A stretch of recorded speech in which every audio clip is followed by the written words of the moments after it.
Minggu Kerahiman Ilahi adalah perayaan dalam Gereja Katolik yang jatuh pada minggu pertama setelah Paskah. Sejarahnya era dikaitkan dengan pengalaman mistik Santa Faustina Kowalska, seorang biarawati Polandia pada awal abad ke-20. Secara ringkas sejarahnya, pada tahun 1931, Santa Faustina menerima penampakan Yesus yang memintanya untuk menyebarkan deduksi kepada kerahiman ilahi. Dalam penampakan itu, Yesus menunjukkan dirinya dengan sinar merah dan putih keluar dari hatinya, melambangkan darah dan air, serta meminta dibuatnya gambar dengan tulisan Yesus, "Aku percaya kepadamu." Yesus juga meminta agar hari Minggu setelah Paskah dijadikan sebagai hari raya kerahiman ilahi. Deduksi ini sempat tidak diakui secara resmi hingga akhirnya, berkat dorongan dari Paus Yohanes Paulus II, deduksi ini diterima secara luas.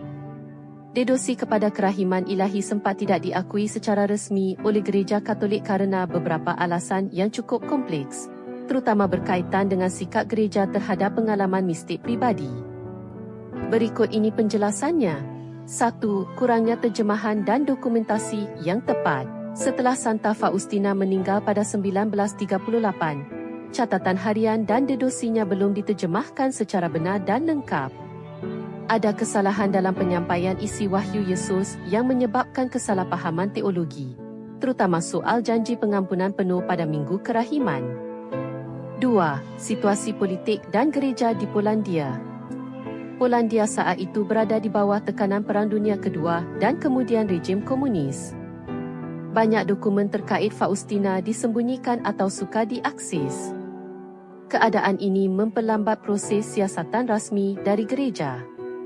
3. Kerisauan ajaran menyesatkan. Pada tahun 1959, Kongregasi untuk Doktrin Iman, CDF, mengeluarkan larangan penyebaran deduksi ini kerana risau ajarannya boleh disalahertikan atau bertentangan dengan dogma gereja, misalnya, kesan bahawa pengampunan boleh diperoleh secara automatik hanya dengan deduksi tanpa pertubatan sejati.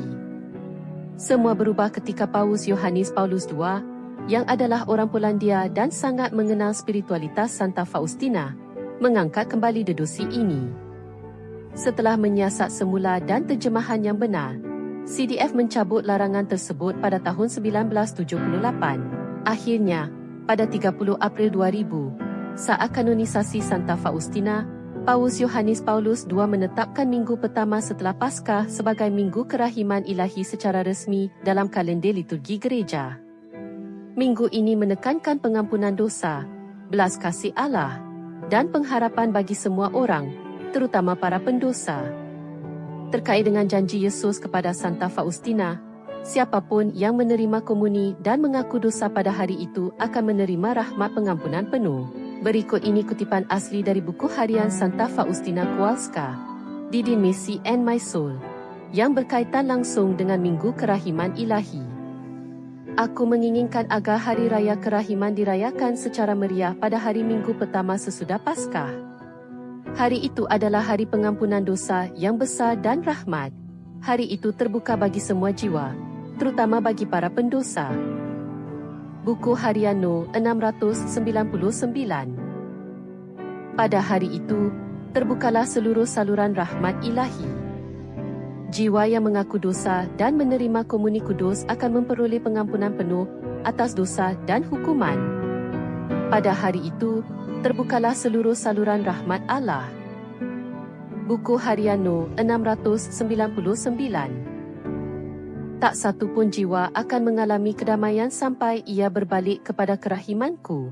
Buku Harian No. 300. Kutipan-kutipan ini menjadi dasar teologi dan spiritual bagi deduksi Minggu Kerahiman Ilahi.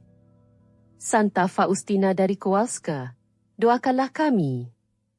Yesus, aku percaya kepadamu.